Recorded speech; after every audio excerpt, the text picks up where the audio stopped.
طول السنة ولا برضو 5 شهور وخمس لا، شهور؟ الحياة طول السنة، طب لأن كويس ما شاء المشتري.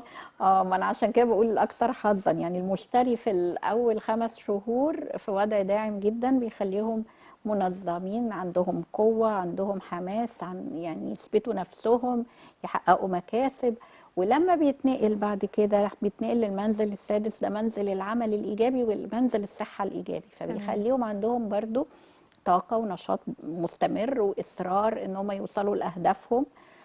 فبالتالي السنة كلها إيجابية. إيجابية ليهم اه، إن شاء الله. إن شاء الله. الحاجة الوحيدة السلبية، يعني عشان مش عايزين نحسدهم إن هم بيميلوا للتبذير من أول 21 يناير.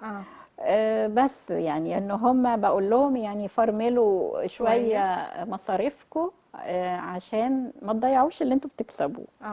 اه، بس هم عندهم ميل للتبذير او للتسرع في قراراتهم الشرائيه. تمام. خلاص كده الجدي. آه، نروح على الدلو. اقول لهم حاجه طب كمان في اتفضلي. الحب.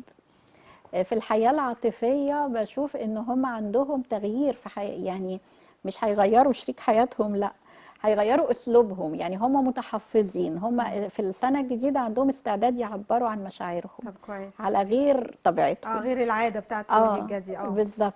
ان هم عندهم استعداد يقولوا مشاعر او يعلنوا عن مشاعر ايجابيه، تمام. وده شيء ممكن يخلي حياتهم احلى كتير. طيب تغيير ايجابي يعني البرج الجدي، وحظه يعتبر اعلى حظ السنة دي. اه، يعني تمام. زي ما قلنا الشيء السلبي الوحيد هو التبذير. طيب نروح بقى للدلو.